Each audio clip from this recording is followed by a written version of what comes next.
Singer के करे बुराई मीडिया वाला करल चढ़ाई नहीं एकरा के झेल सन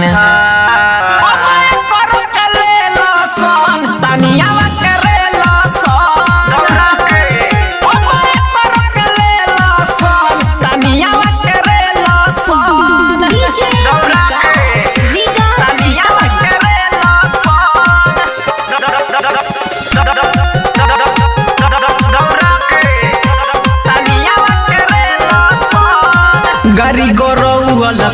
के चाहे बनल सटार भाई के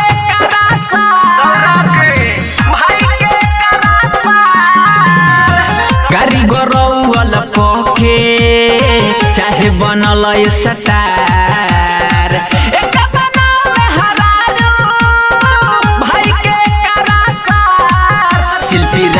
के देले गरियाई झूठो करे ले अपन बड़ाई एकरा गोलका से खेल सन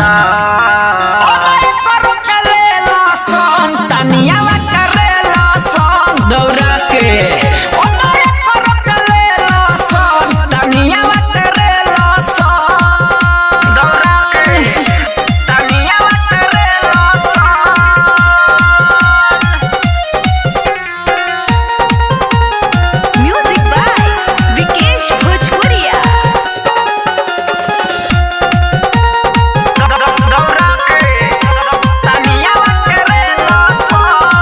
हरदम आवाज रहे फाटल ई बिया पूरा रे छाटल बुझलई हो ना बाप अभिले नई खेरे रातल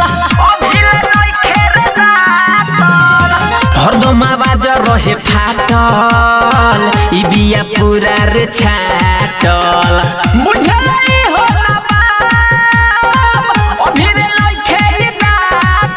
इंगा काम नहीं चली रे रंजन मची खल बली रे धोके हाथावा से टेल सन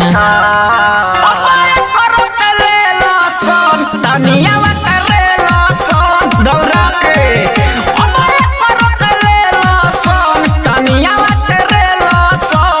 अरे तबे सुधरी रे।